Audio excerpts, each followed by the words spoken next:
Okay, if I asked 100 people what is the greatest breakthrough in modern medicine, I think that the average person would probably say antibiotics. And there's pretty good reason for them to say that.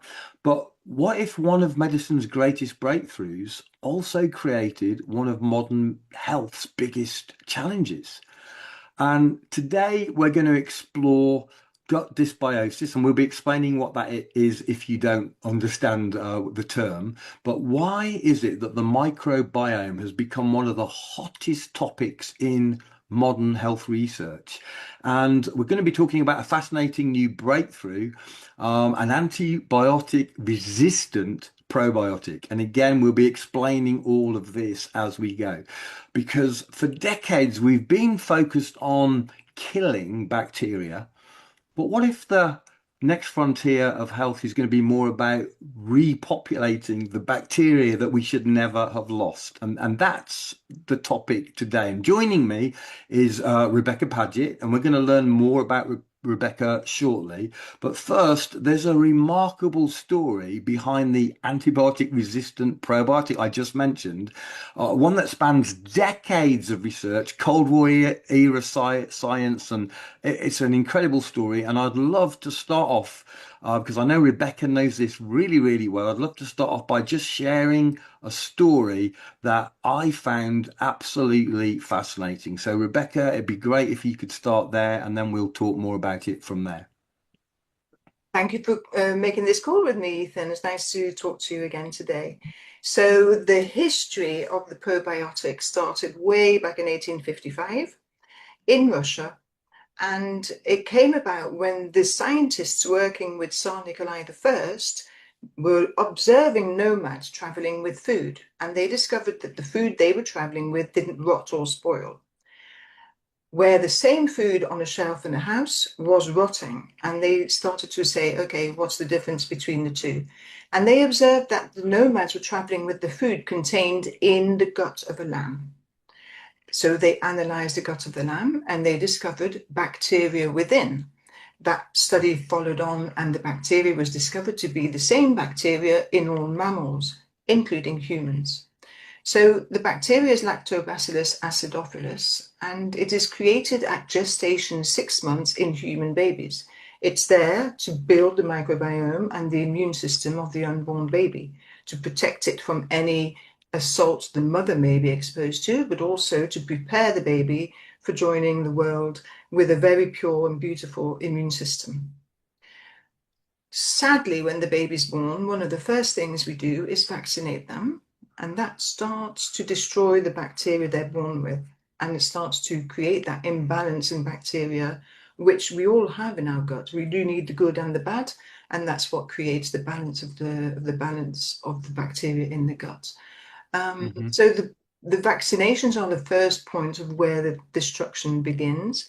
If the baby's lucky, they'll be breastfed. If they're not so lucky, they'll be bottle fed with an artificial formula, which is dairy based synthetic product. And again, we're now damaging further that beautiful bacteria that the baby is born with. So as life progresses in the UK, by the age of 3, a child will have had 17 immunizations. I'm not sitting here telling people about vaccinations, pros and cons, but what I am saying is the reality that those vaccinations are plentiful by the age of 3 and are damaging the gut. That is absolutely a certainty. So also by the age of 3, the child is probably going to McDonald's for a treat, and they're going to be given all sorts of sweets and processed food, crisps and whatever you, and maybe exposed to medication. They may have had a course of antibiotics. Their parents may be vaping or smoking in the house, and all of those things impact that bacteria that's in the gut. Also, meat, dairy products, a lot of milk in children. We know that the cows are given antibiotics, they're given hormones, and bit by bit, those antibiotics are going into the system and damaging further that bacteria those babies are born with. We now have an imbalance taking place where the good bacteria is depleted, the bad bacteria have the space to take over.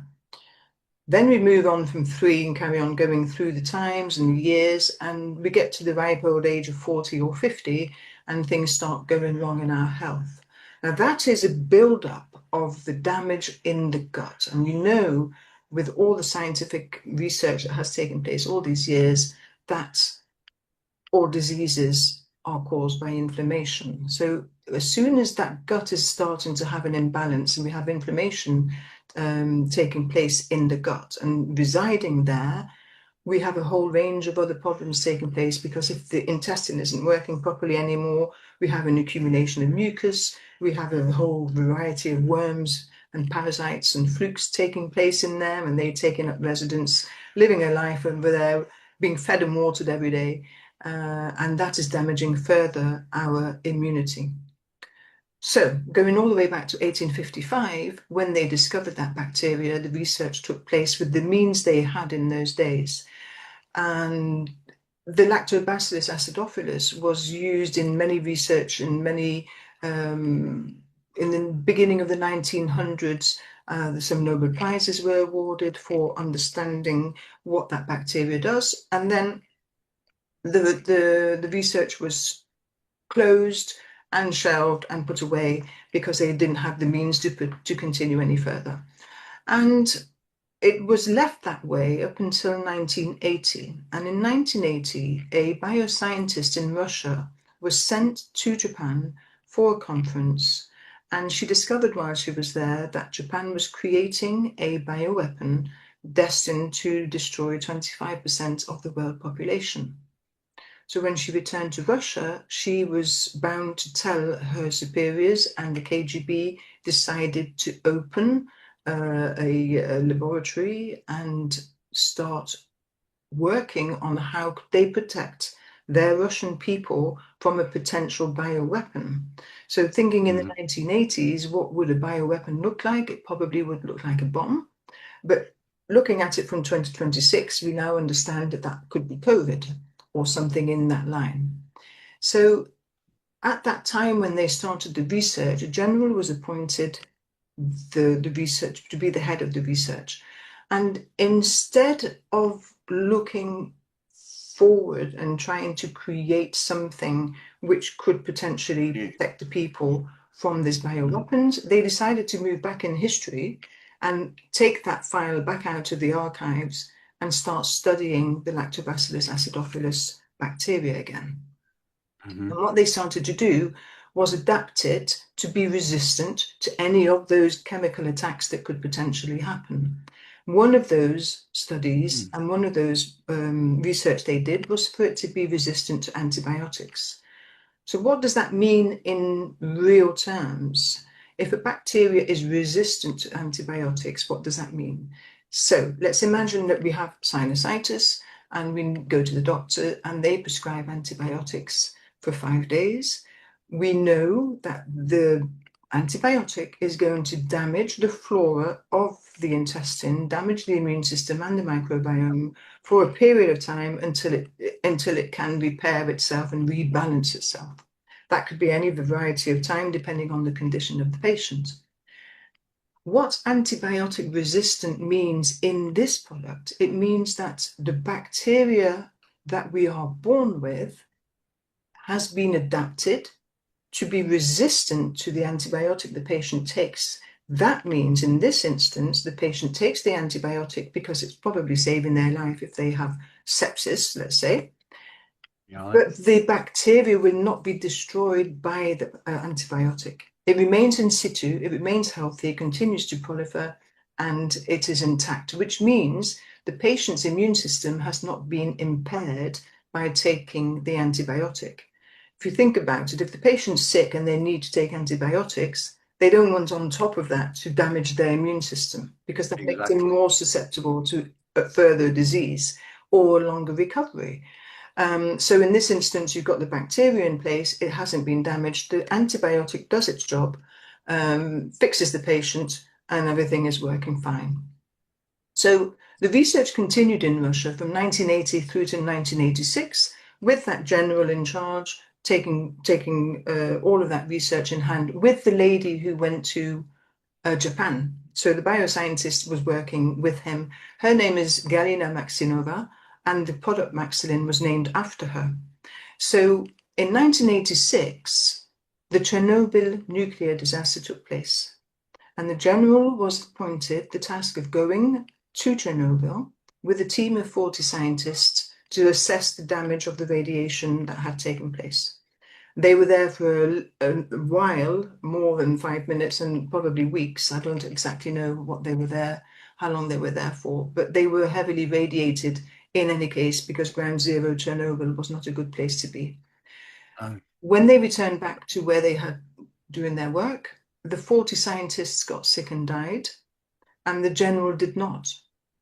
And at that point, they realized they had something far more powerful than they had actually thought to begin with. That's amazing. So they then ramped up the research, closed it into what they called a black box, which is their research center, and kept it completely secret from everybody. And that research continued through the years, all the way up until 2019. In 2019, the general, by then in his 70s, decided to retire. He wanted to pass the patent which he had of Maxilin, because by then he had created it. They had created that bacteria into a probiotic. He wanted to pass that patent to someone who had the same ethics and humanity as he did. He wanted that to pass on to someone who wasn't going to sell it for millions of dollars to Big Pharma. He didn't want Big Pharma to take hold of his creation because he was pretty sure, and he's probably right, that they would bury it. They wouldn't want this to see the light of day. So he eventually came across a person who was interested in continuing the life of Maxilin, and this is the current president of the company called Noem. I thought when I heard the story for the first time that it was an exchange, a contract. Here we go, here's the patent, and I'm paying for it, and off you go.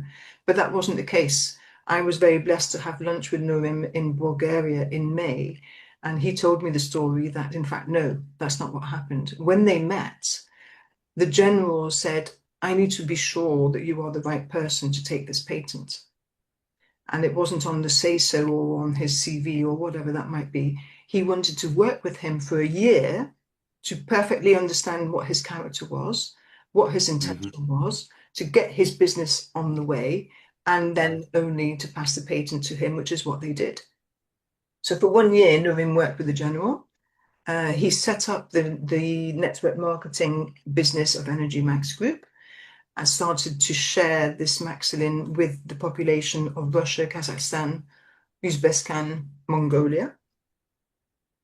And at the end of that year in 2020, the general was satisfied he was the right person to take on the patent. And instead of selling it for millions of dollars, all he wanted was a 3-bedroom apartment for his grandson. So Nurin bought him a 3-bedroom apartment for his grandson, and they are still in contact today. And I'm looking forward to meeting the general, who is still alive and well. So all the way back from 1986, when he was heavily radiated in Chernobyl, he's still alive, and he's still taking Maxilin. You know how old he is now?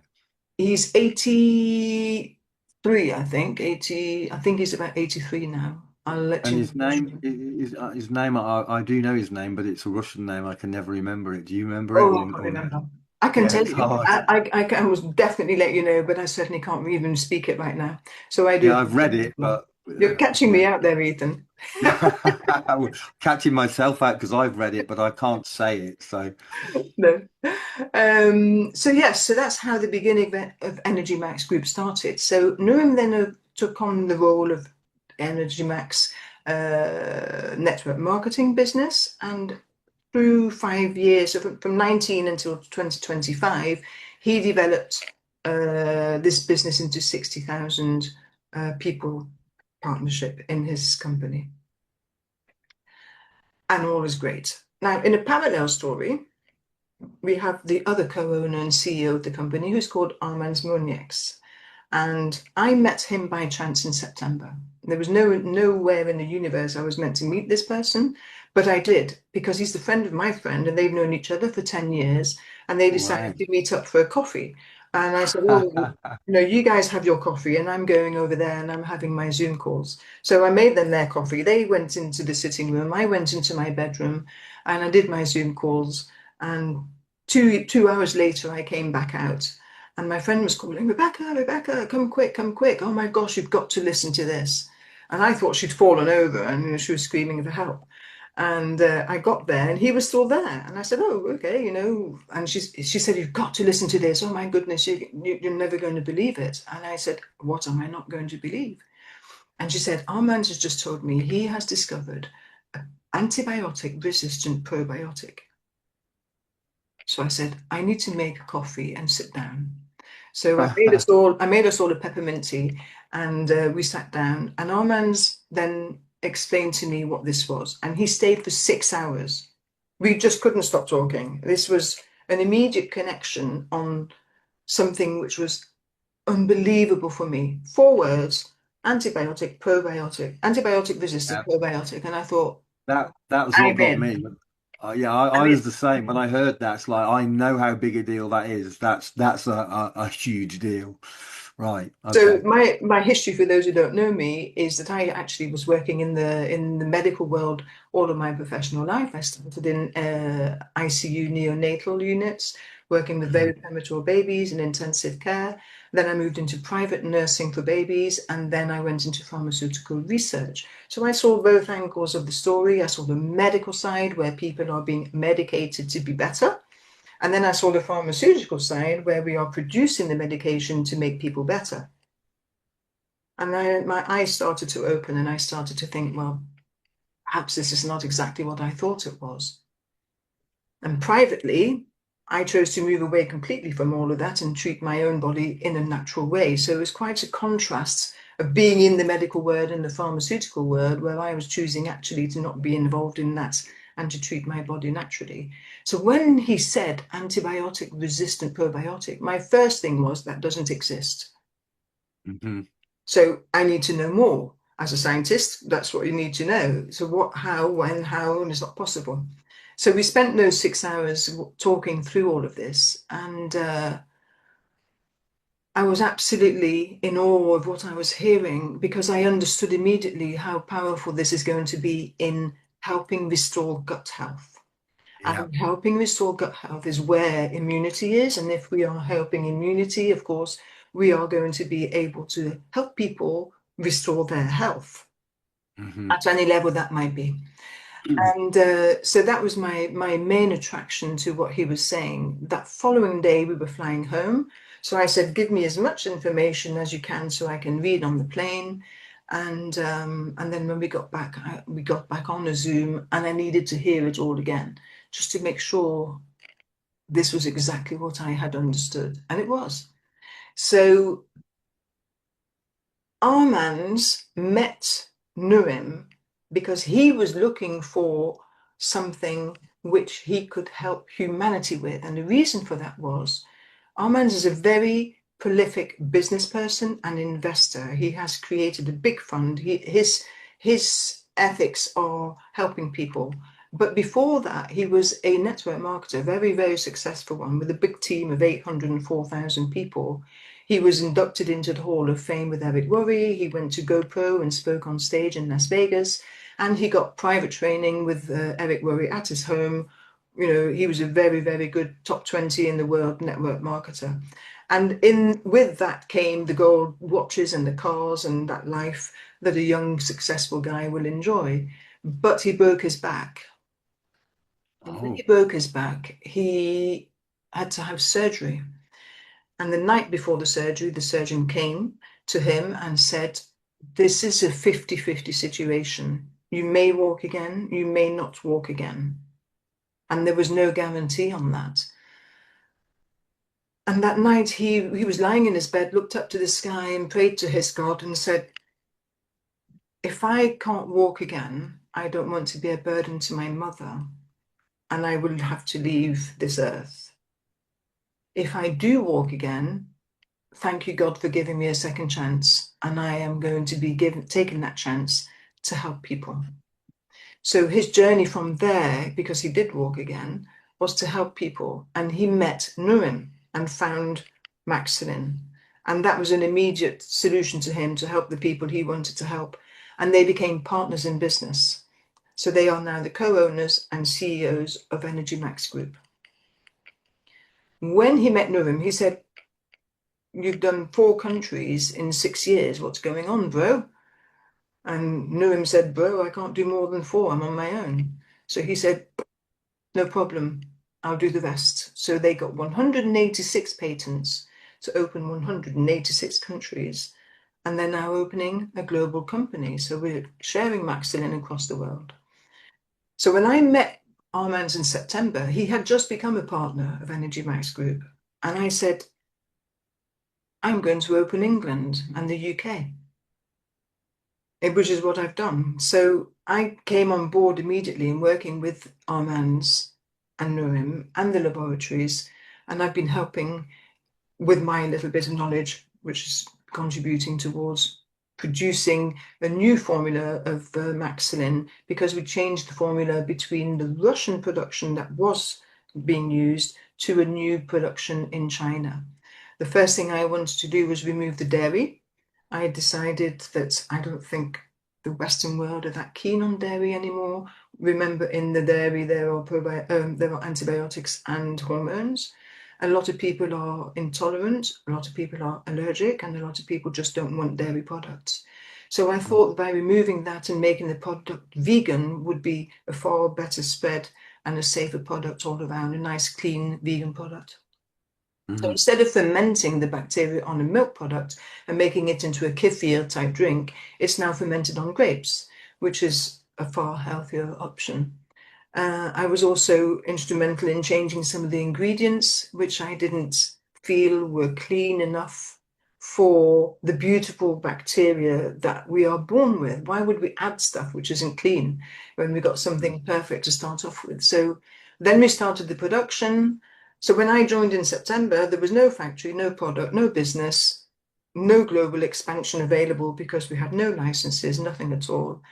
And from September up until now, the whole team have been working to open these countries, and we've now opened Europe. So in May, we went to Bulgaria and opened the European headquarters in Bulgaria. So we have 27 European countries up and running. The UK with Brexit are slightly behind, but we are nearly there. The US are starting to be ready to be opened. We've got India ready to be opened, Indonesia, Thailand, Vietnam, Australia. We've got a whole range of countries, and we're working opening all the countries that we can at the same time, because otherwise we're waiting 10 months to do one and then 10 months to do one, and we'll never manage the 186. So it's really, really busy, really exciting, and I couldn't dream to be in a better place than I am right now. So I think that summarizes pretty much my journey so far. That was quite an extensive answer there. So let's go back to this. I made the comment earlier about gut dysbiosis, and I think that probably a lot of people have heard the term, but might not be familiar with exactly what it is. So maybe you could explain what gut dysbiosis is first, and then maybe we can look at some of the health conditions that might be exacerbated or created through that. So a simple layman's understanding of what is gut dysbiosis. So dysbiosis is imbalance. Right. Basically, that's pretty much the basic word. Dysbiosis is saying there's an imbalance going on in there. So something is taking over from something else, which is pretty much what I explained already. The good bacteria the baby's born with is suddenly taken over by the bad bacteria through the environmental damage that we are exposed to through our food consumption, our environment, our tap water, whatever it is you want to think of. I think probably the most common experience that many people will have had where they've maybe been relatively okay and then they haven't, it's anyone that's taken, especially on multiple doses of antibiotics over a short period of time, a lot of those people will have experienced maybe diarrhea, bloating, gas, all of these kind of things. And that's probably the clearest example that are very widely experienced by people. But what are some of the symptoms And of course, one of the problems with gut dysbiosis is sometimes it's silent. Sometimes you don't even know.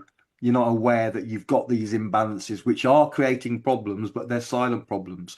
But what are some of the symptoms that people might have experienced, other than the ones I've just mentioned? So bloating, diarrhea, um, Constipation.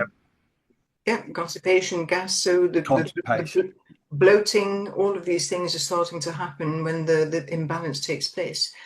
So all of that is back down to the inflammation in the gut. So as soon as you have inflammation in there, the gut is not behaving like it should do. The transit is not taking place accurately. The absorption of the nutrients is not taking place accurately. So we're starting to be nutriently depleted, but we don't actually realize that. So we're sitting here eating a beautiful salad thinking we're doing great, we're really healthy here. But actually, it's the worms getting the food first. They eat what we eat first, and then they pass their stool, which is in our gut, and Mhm. their gases, and then they lay eggs. And all of that's taking place, and the whole balance of the gut is going off. We can have candida, we've got yeast overgrowth, we've got bacteria overgrowth, then we start having the Brain fog. IBS symptoms, all of those things start taking place.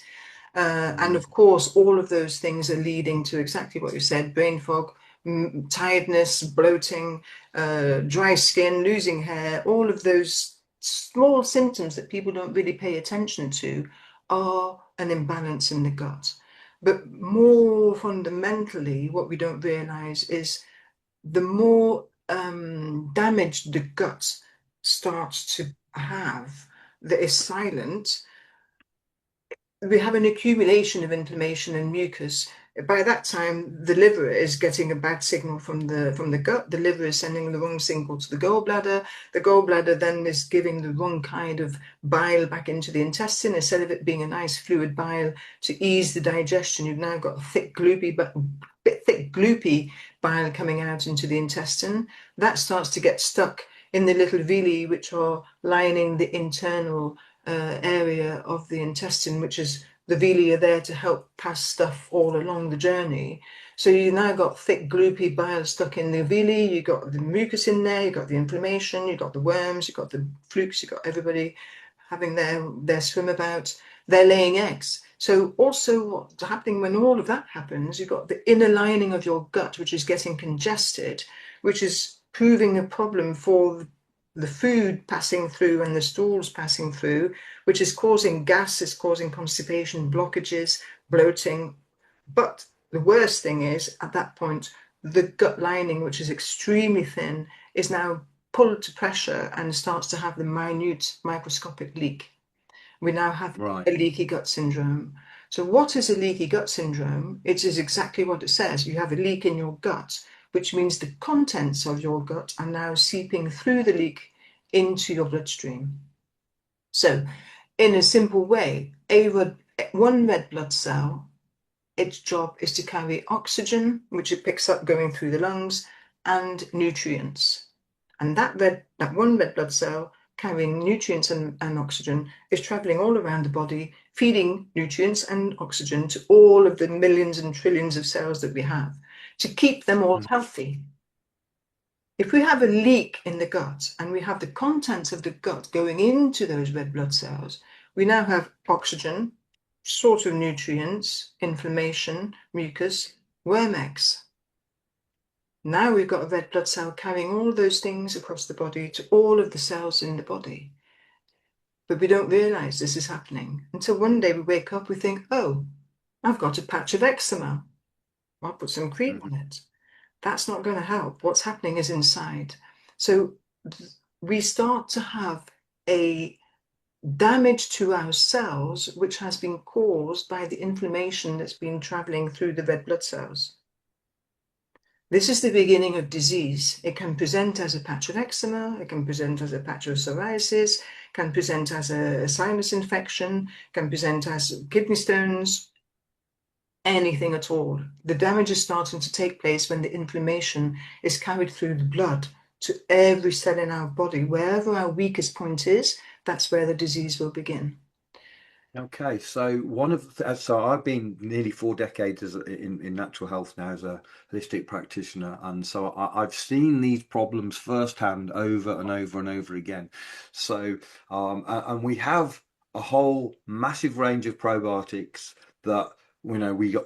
That's been our only tools that we use to try and compensate for this. Explain the difference between a regular probiotic that we've had access to for decades and this because what my experience is that it's tough reversing all of that with the tools that we have, and it's one of the reasons why I was super excited when I heard this, just the word as you just mentioned, antibiotic resistant probiotic.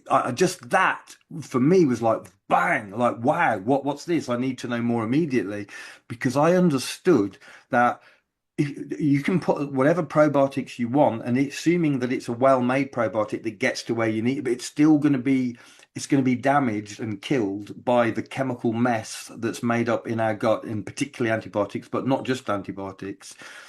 So even the best quality probiotics that I've had available to me forever are limited in what they can do. What's the difference? Just talk a little bit about that. Doesn't even matter how big a quality your probiotic is, Ethan.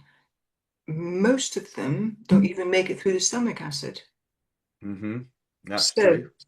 so I'm the first candidate to be buying a whole series of supplements off Amazon. I have a monthly subscription: vitamin C, vitamin D, magnesium, probiotics, blah, blah, blah, blah, blah, blah, blah. I have an order coming through every month. I feel great. I'm taking all these supplements. Actually, if 1% of that actual vitamin C, vitamin D, probiotic get through my stomach acid, I'm doing well. If it does get through, what damage has got in there is going to destroy it in any case. What is the difference between our probiotic and all the other probiotics? And this is an interesting question because, as I said, we're now producing our probiotic in China. So when we moved the production from Russia to China, obviously the two owners went to China to make the deal with the laboratory over there. But there were three laboratories which they contracted with. And those three laboratories produce 95% of the world's probiotics. Oh. 95% of the world's probiotics come out of those three factories in China. So when you go to Holland and Barrett and you see 10 probiotics on the shelf, they're all the same. And they all come out of those three factories, 95% chance of it. What is the difference between ours and theirs? When the two CEOs and owners went to the factory, they had two vials with two specimens of bacteria in there. Live specimen of Lactobacillus acidophilus. They arrived there and they said, "We would like you to make a probiotic with this." And they said, "That's not how we make them. We don't make them from a live bacteria. We actually use a synthetic bacteria."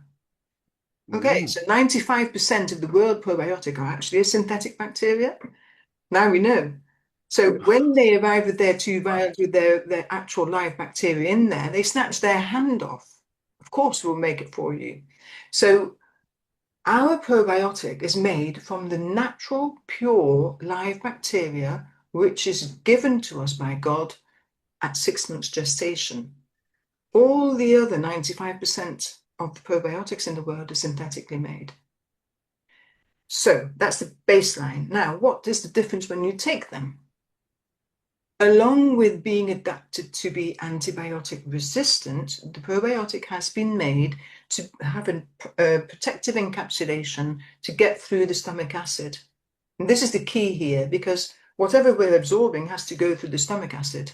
I mean, we're not allowed to bury a dog in the garden because the acid from the stomach is going to be a pollutant to the soil. So imagine what we've got and what we're eating is destroying everything. So this has been conceived and created to be protected to get through the stomach acid. When it arrives in the gut, it's its natural habitat.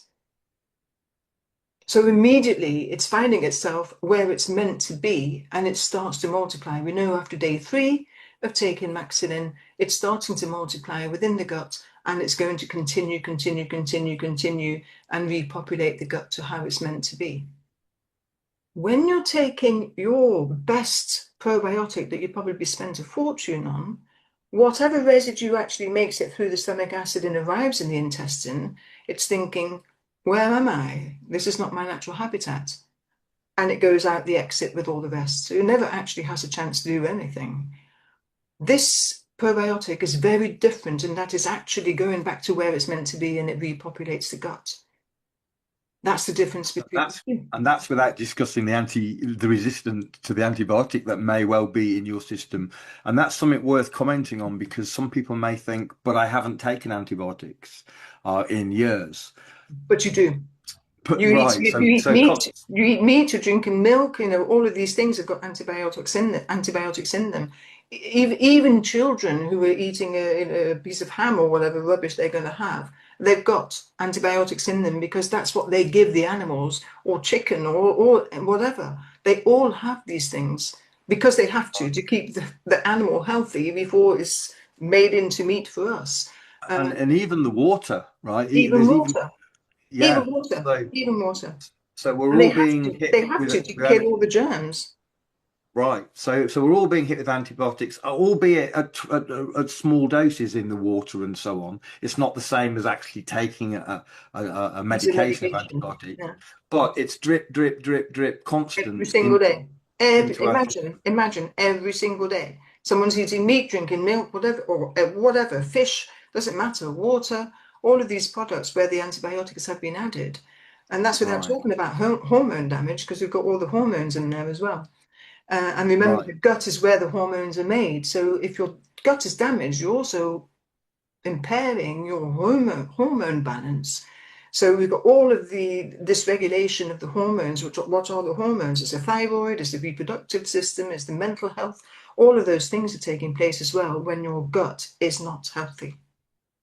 So let me explain my thinking a minute and get you to comment on this as well. But so when I first heard, as I told you, the first thing I heard was antibiotic resistant probiotic, and I was already super, super interested because like all of us, I'd heard for many, many years about resistant bacteria to antibiotics, but they're always the bad ones, right? I'd never heard of the healthy bacteria being resistant. So this was the first time I've ever heard it. So I was super interested. So that was where I began. Then I heard the same story that you've just beautifully explained about the sheep gut tribes, and then the Russian general and what have you. Heard all of that. All sounds great. But the next thing I wanted to know, so I thought all of that sounds fantastic. This just sounds perfect. This is kind of what I was looking for without knowing I was looking for it for years. But there's one Me more. too.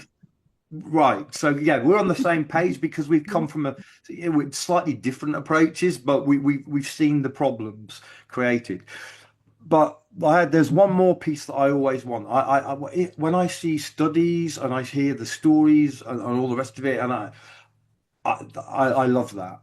But the bottom line for me is results. Okay, so does all that translate into real results in real people? And I know we've got like 6 years of stuff going on in Russia, but it's all in Russian and I don't know too much. But we've now had the product for some months. I'm not exactly sure how long I know you're one of the early adopters, so you're one of the very first. When did you get your first product, Rebecca? I How long ago? started taking it on the 22nd of May. Okay, so you're one of the very, so it's very short space of time. Yeah. But I know even in that very short space of time, and it's just going to get better, but even in that very short space of time, there's already a handful of people, small numbers that have got the product, started taking it. You're obviously one and already seeing results. So I want to talk a little bit about that because everything is theory until you see it in action, right? So Yeah. theoretically, an antibiotic resistant probiotic, theoretically, and if it's the correct strain and one that you need, should be brilliant. In theory, it should be. I'm confident that the theory will work out in practice. tell me about what you're seeing for yourself or for anybody that you've got experience of, or that I really would love to hear that. And I already know some of that, but I'm sure I haven't spoken to you for a while or heard, so I'm sure there's more stuff. So please share that. I'd love to hear it, and I'm sure the people listening to this would also love to hear that. Course, like you said, I mean, we have the data from all the 60,000 people who've been taking it since 2019. That's all from the Russian CIS countries, which I translated into English so that we have that to read through and understand better. But when I went to Bulgaria in May, I was blessed to be able to take some of the members of my team with me. And we all came back with some boxes in our suitcase, which was a really, really big gift from the company that we were able to take some away from the warehouse in Bulgaria. And we all started taking this with such anticipation and glee because we've been working since so many months. To have it in our hands was a blessing. I've got a box here, which is now empty, by the way, sadly. But Okay. but in my team, just in my team, I can tell you already some of the results that have taken place. So we have um, from, for any range of results. Okay, so we have one lady who doesn't go to the toilet more than once a week, who has now started going every day. That's life changing for her because she was having to do enemas to be able to unblock her intestine. So all of her energy, her so many different aspects of her life have changed simply by going to the toilet every day. Now that Absolutely. to her is a very important improvement in her well-being. We have a man who has an enlarged prostate and it's pressing on his pipework to be able to empty his bladder. So he has to Okay. take a medication to reduce his prostate size to allow his waters to be evacuated. He Yeah. took Maxilin 2 times a day for 4 days, and he decided to stop his medication. And he was able to empty his bladder at full stream in one go, which has never Wow. happened to him in years without his medication. Because that's a big problem for men. Enlarged prostate is a huge problem. It's a huge problem that no one talks about. For some reason, no Mm. one talks about stuff downstairs. And we're starting to realize actually there are far more things going on than people will actually talk about. And I'm really happy that it's opening the conversation here, that we're able to help things like this and people are actually quite happily talking about them. So You yes, also to this to typically him. you don't relate something like prostate to your gut bacteria. It's not an No, obvious connection. but everything is inflammation, remember? So Hmm. why do things happen? It's inflammation that's causing it. It's going to be like that across the board. So I've got a story to tell you after this if I remember it. But going back on with the testimonials, okay. So he has been helped incredibly. We have a stage 4 cancer member in my team who has been chronically having back pain to the extent where it's actually worse than actually dealing with his cancer. He took Right. Maxilin for 2 weeks. He took 6 doses a day, right? So he was really wanting to attack that cancer. He took 6 doses a day for 2 weeks. And he rang and he said, "Oh my God." And we said, "What? Oh my God." He said, "Oh my God." And I said, "Well, what's the matter? Oh my God." He said, "My pain is gone. I can sleep." To Wow. him, that is revolutionary. And my team member who delivered the Maxilin to him the first day took a picture of him with his box, went back to him 2 weeks later with the next box. He is a different person altogether. The color in his face has changed, the face has changed, his eyes have changed, even his whole appearance has changed. I actually said to him, he looks like his own younger brother. And that is what is apparent for him. So if his back pain is going, what else is going on? How is that helping him deal with all of that stage 4 cancer? So that's going to be documented next time he goes to his oncology appointments. Hopefully there will be a change for him. We have a lady who's had gastric reflux for years that she can't even remember how many. She's been taking omeprazole regularly to try and get some sleep because of the acid reflux is damaging her comfort for so many years. She can't lay flat in bed. She started taking Maxilin. I think it was 10 days, and she thought, "Oh, I don't feel anything. So she stopped taking omeprazole and the gastric reflux has now gone. She can lie flat in bed. Her sleep has improved. She doesn't have to get up all night. She doesn't have to go for a wee 25 times. All of those things are changing for her, which is helping her entire well-being because simply she's getting sleep and her digestion is improved. Every female on the team has expressed that we have lost that menopausal bloat. So sadly, when we get to the menopause age, everything starts to go around her. Why? Well, everybody accepts it because, oh, yeah, I'm menopause. Look, I've got a massive belly. It's a bit like men who get their beer belly. We get a menopausal belly. And it's something that we accept simply because we're old. Well, actually, no, we shouldn't. And it's inflammation. So every female on the team is saying and reporting, oh, my belly bloat is gone. But interestingly, the men are saying the same thing. Their belly is sort of reducing as well. Everybody in my Well, team, I wonder whether the mechanism there is to do with insulin resistance, because a very high percentage of people yeah, are insulin resistant, yeah, even if they're not diabetic, even yeah, though they might not have blood sugar issues, they're insulin resistant. And if you're insulin resistant, one of the outworkings of that is around your gut area. yeah, You're gonna get fat. If it's helping with insulin resistance, and I know it is, it is. um, then that's gonna be one of the effects that it's gonna have. So that would be interesting. So sorry, I didn't want to interrupt. Carry on. No, that's fine. That's fine. We have one lady who has a lot of inflammation in her body, and she has severe bone-on-bone knee pain. She has to have surgery on Oh, both knees, and it has increased in severity over the last few months to the point where she does need to have surgery, and she moves herself along in a mobility scooter. She started taking Maxilin, and 11 days later, I met with her at a hotel, and I arrived a few minutes after her, and she was sitting drinking a coffee. And the coffee area, the bar area, was sort of a few levels down from the entrance of the hotel, and in the shape of a half moon were 3 steps down all the way around the room. And I said, how did you get down these steps? You've got a mobility scooter. Oh, and I spotted a little mobility lift, a disabled lift on the side for those 3 steps. Did you use the lift? No, she said, I came down the steps. I said, how did you come down the steps? Did someone help you? And she said, no, I did it myself. Got my stick. wow. I said, you come down those 3 steps with your stick. I was so cross with her. You could have fallen, all these things.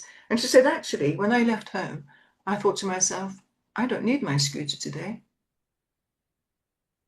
So I said, oh, and from 5 p.m. till quarter to 10 p.m., we were together at an event, walking around, talking to people, and her pain was not severe enough for her to have to sit down at all, where she's been taking naproxen for years for the pain relief, and she's not taking it anymore. So, and she even pulled a dress up and said, look, I've got ankles. I know it's so silly and simple, but that is showing the level of inflammation in her body, which is starting to reduce. 11 days of taking 2 doses a day. We have all sorts of other situations that I can talk about. We have a lady who traveled on the airplane and 2 weeks of taking Maxilin, and she had a hand up to the steward to say, can I have the extension seatbelt? And as she was putting her hand up and waiting for him to arrive, it clicked in. And she said, she was telling the people sitting next to her, oh, I managed to do it. And she's actually lost that amount of weight around her middle, that her seatbelt closed and she didn't need the extender. But that's life-changing stuff in 2 weeks.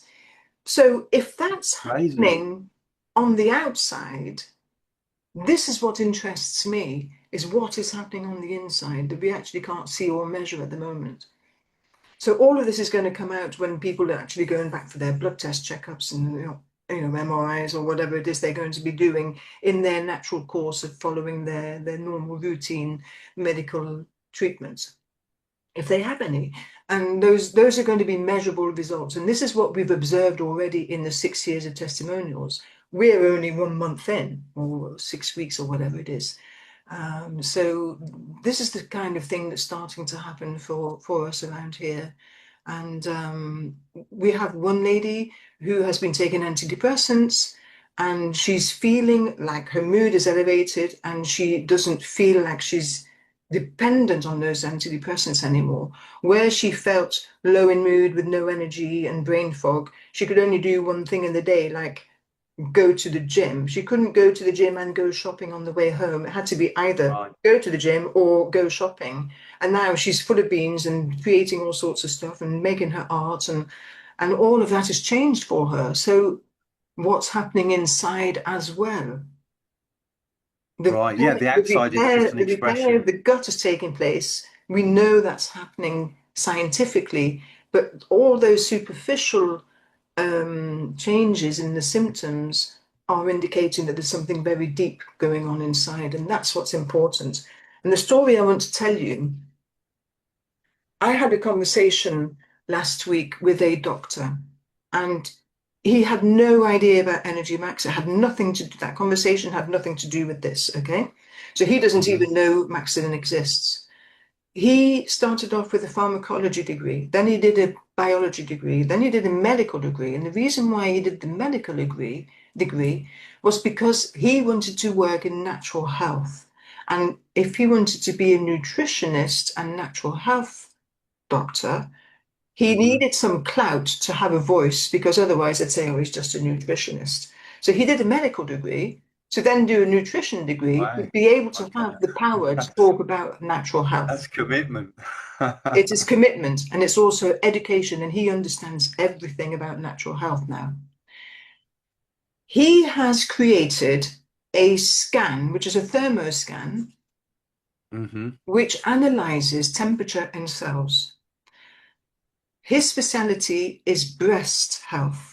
Okay, so Okay. he has a thermoscan which analyzes the heat in the breast cells when there is a So this change. would be like a thermography then, so similar to a thermography. It is exactly that. So when he analyzes this breast cells and notices a change in temperature in the breast cell, he knows then he has to take action to help that recover. Okay. If that is not addressed, it can turn into cancerous cells. Yeah. He can detect those cells 8 to 10 years before a mammogram can.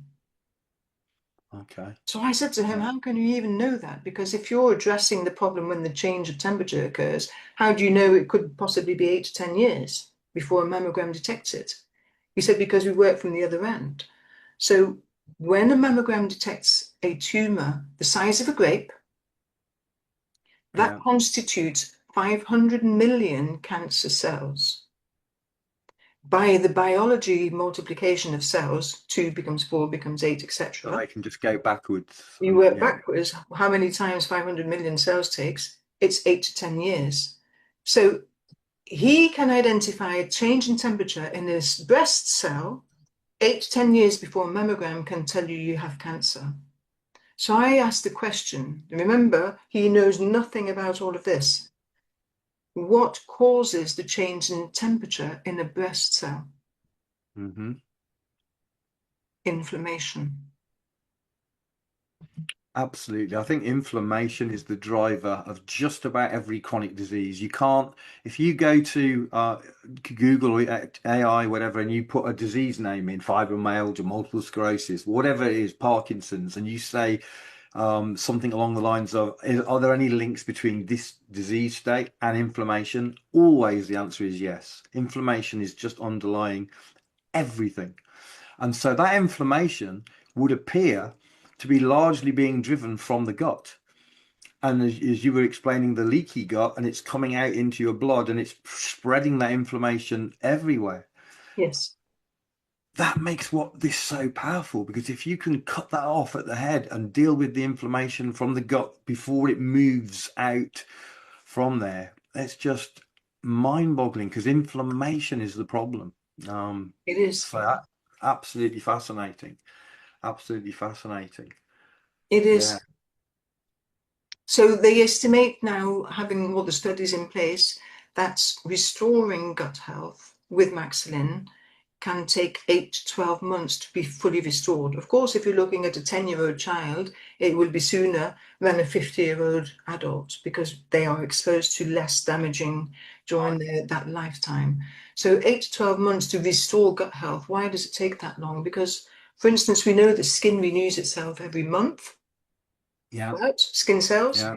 Yeah. And internal cells take a little bit longer, bone cells take a little bit longer. So 8 to 12 months is the time it takes to restore all of those cells. So Which if in a you're, way makes it even more dramatic that you're seeing the results that you just described in the shortest time that you've just described. And yes, maybe I don't want to be forward here, but it's been a while since I spoke to you on video before. To me, and you can correct me, but it looks like you're losing weight. You look slimmer than the last time that. So is part of your story weight loss as well? I've lost 6 kilos. Don't even ask me how. I've changed absolutely nothing. That I don't know if that's 6 kilos, that's 1 stone in stones, and it's probably what, 14 pounds, whatever that might be in pounds. Yeah, and that's Wow. literally changing nothing at all. Nothing at all. I haven't changed anything. I still sit here all day. I don't go running for miles and miles. I don't go to the gym because I don't have time. So there's nothing to do with that. And I am a vegetarian anyway, so I haven't even cut out meat and fish because I just don't eat it. So nothing has changed in my diet. Nothing has changed in my behavior. Nothing has changed in my activity levels. I just drink a far more hot water, warm water. This is my drink of choice now. The doctor who works with us, Dr. Nazgul, she's been with the company now for 6 years, and she 100% supports. She's a parasite expert, and she supports that drinking warm water. Remember, I told you about the gallbladder taking that thick, gloopy bile into the intestine. Warm water Yeah. actually can dissolve that. So that's the Okay. drink of choice now. Let's get rid of all that horrible gloopy bile that's stuck in my villi, in my intestine. That's one of the ways. And it also gets rid of all the parasites because they lay their eggs in the villi, and that's where they nest and that's where they live for years. Actually, as my own testimonial, I actually passed some worms at 5 weeks into Maxilin. And it might be a little bit too graphic for people, but I did spot them in the toilet. So I thought, okay, I'm a scientist, I'm going to have to look at this. So I scooped them out and dissected what I needed to dissect to find exactly what they were. And I had 5 worms in there and 3 different types. So I'm thinking, oh my God, even I've got worms and I'm a vegetarian. So we really, really need to take more care of ourselves because I think salad is one of the most common ways to get worms, partly because it's not cooked. But the imbalance that's in people's guts is what creates an environment where parasites thrive. So we all get parasites. It's a question of whether you're providing an environment they like or not. So they what do you're like now it. doing They're fed is in you're water, so they making, live in there yeah, forever. yeah, but you're making an environment that they don't like now, which is why they're leaving, right? Yep. They're coming out, which is amazing. Now, you mentioned about the warm water.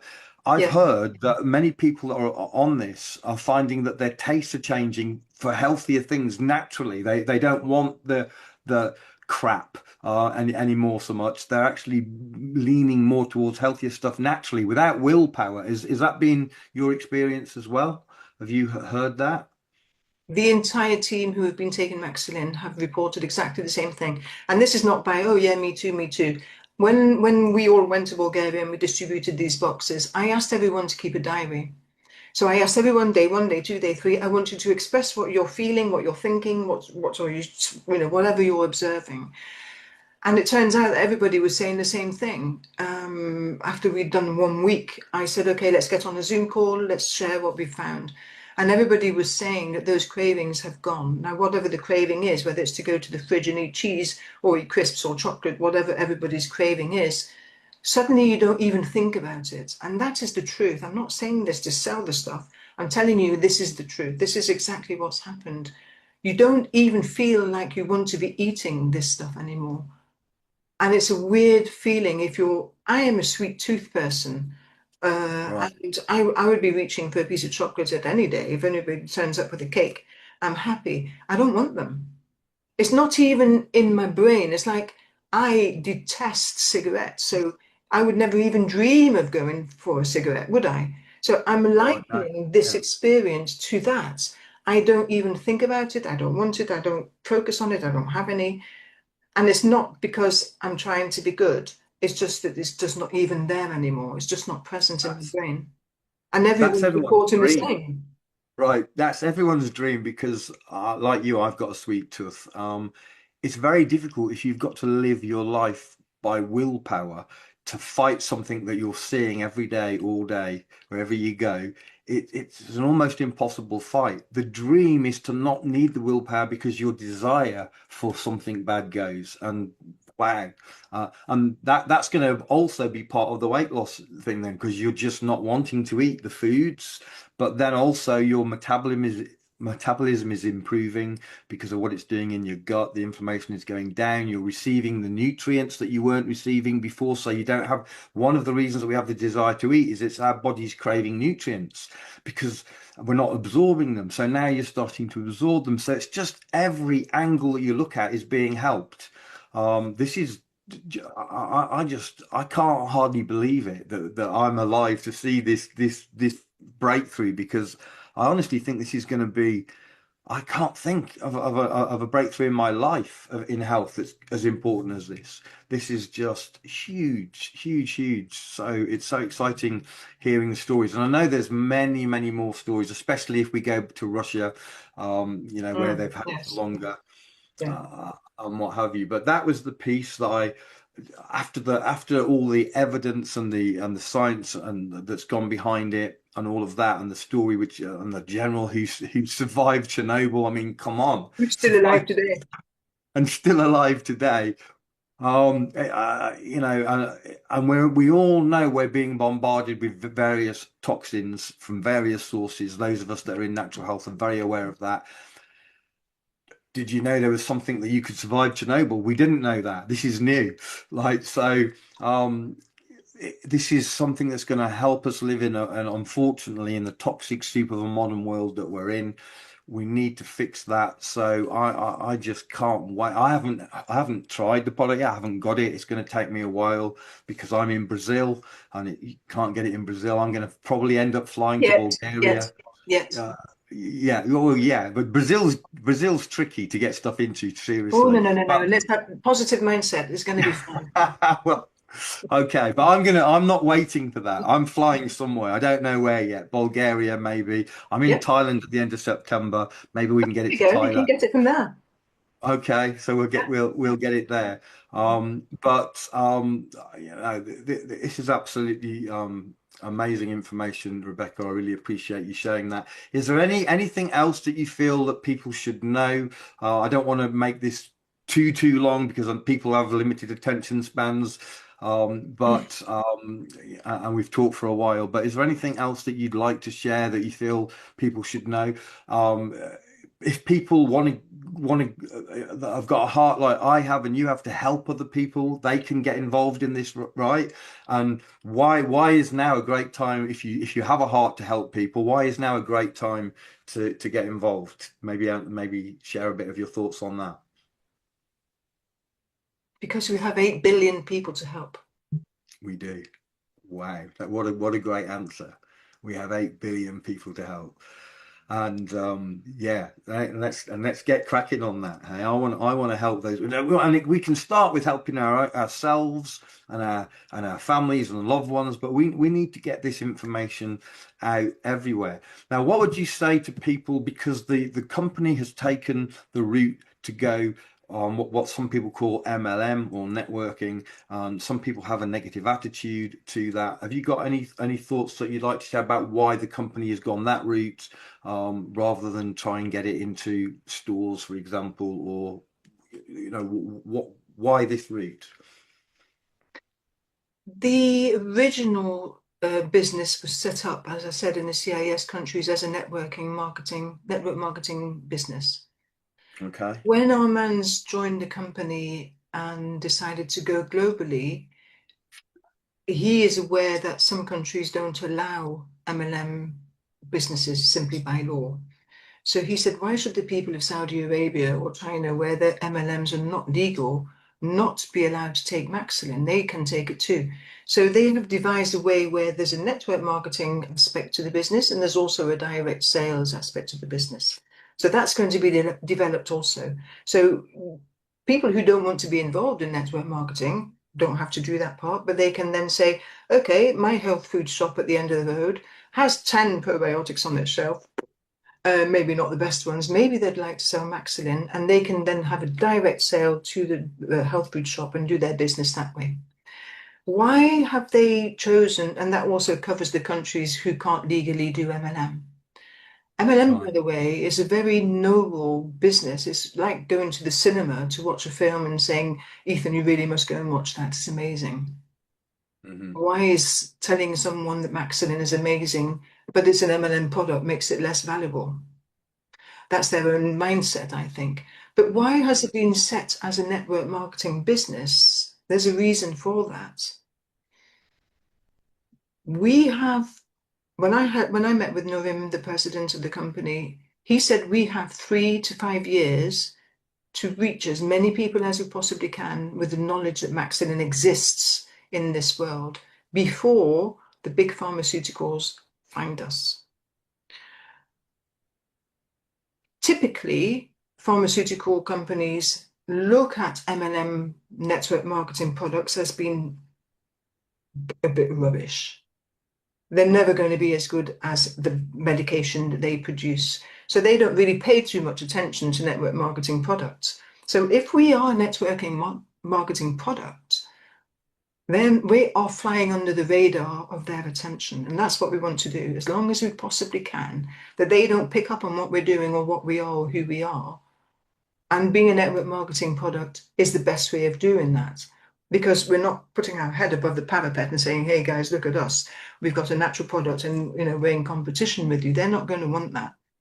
When they find what we're doing, they'll either want to buy us out or close us down. So we've got a big job on our hand to open 186 countries, reach 8 billion people before that happens. And that's why the network marketing structure is the best one, because it's word of mouth. You're standing in the supermarket queue looking at someone who's covered with eczema or whatever it might be. It's a very easy conversation to have. The first thing you say to someone, hi, how are you? And they would say, oh God, I didn't sleep last night, I've got such back pain. Oh, and the conversation is very, very simple, and we can help everybody. It's not about selling stuff here, it's about helping. And that's a huge difference in what you just said. People don't really like MLMs because people always feel, probably this is my point of view, when someone comes with an MLM thing, it's because they want to sell you something, and people are a little bit resistant to being sold to. If you're coming to say, look, I can see your child is covered with eczema. This is the images of a before and an after of a child who's had eczema and who's now no longer got it. Is this something that might interest you? It's a far easier conversation to have, and you're actually helping people at a fundamental level, which nothing else seems to be covering in the world today. Perfect. Excellent. Well, I'm fully on board with trying to help as many people as possible. There's very few things that have such a wide opportunity for doing that than this, because it's helping the gut health. And I think everybody in health, even the doctors who don't necessarily understand health, they understand suppressing symptoms, but even they understand that gut is where a lot of problems begin. And I've been for many years, decades, been trying to help people's gut health, and with some success, but it's very challenging. And it's challenging because of the toxins that are killing the stuff, the good stuff you're putting in. So this is the first time I've ever found anything that's resistant to that. And so finally we've got, like, not a magic bullet, but not that far away from a magic bullet, that we can start repopulating the gut with something that actually is capable of resisting the toxic exposure that it's facing. So I'm not even afraid to say that what we have is the Holy Grail. We are Okay, so replenishing. magic bullet. We are I agree. replenishing the human body with what was originally given us by God, which has been destroyed by our civilization, the way that we live. So that is the Holy Grail. And you know what? Elon Musk spends billions of dollars a year to find and create that longevity pill. Mm-hmm. And guess what? Yeah. I've got it. You don't have an individual packet to show. You mentioned it was empty. Is it completely empty, or you have got one? Hold on. So she's going to show it's just a little slim packet. It's a powder. She'll be back in a second, I'm sure, to show that. Here we go. So there we go. And so yeah, It's just a 2020. powder sachet, and you can take it in. So the protocol would be to take a cup of warm water. Hang on, I've got a little pop-up that's come on my screen. A cup of warm water, drink it. Then you can either mix this in warm water and drink it, followed by another warm water, or put it directly in your mouth, which is what I do. So there are 6 flavors. This one's a vanilla flavor. And what I do, I drink a cup of warm water in the morning, first thing. Then I pour this in little bits at a time to enjoy it and let it dissolve in my mouth. Then I drink another cup of warm water. I live my day. And then the last thing at night, that's what I do again. So I drink warm water, have another sachet into my mouth, and the warm water, go to sleep and let it do its job while I'm sleeping.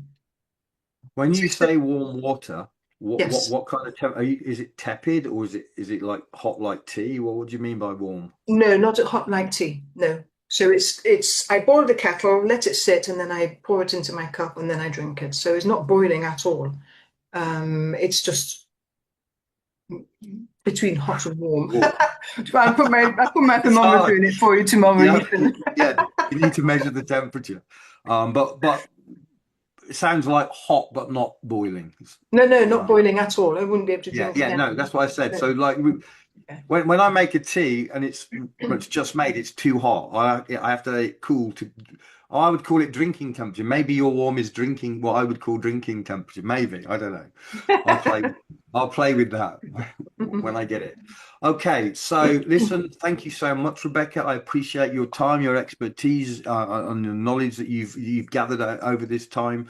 I hope that people find this also helpful. If you really want to get involved in this, then just get in touch with the person that shares this video with you to find out more. We'd be very happy to help you because we're on a mission here. I'm on a mission. Rebecca's on a mission. If you have a like mind to want to be on a mission to help people, beginning with yourself, that's the Yes. first person you want to help. A bit like the airplane, when the oxygen mask drops, you put it on yourself Super. before your children. Start with yourself and go out from there. Let's change the world. We can't change maybe the whole world, but we can change the world for individuals. And if we all get involved, we can do that to a lot of individuals. The goal is 8 Exactly. billion. All right. Thank you Exactly. so much, Rebecca. I'm gonna end it here. God bless. Thank you. Thank you And very much, Ethan. bye Nice talking bye. to you.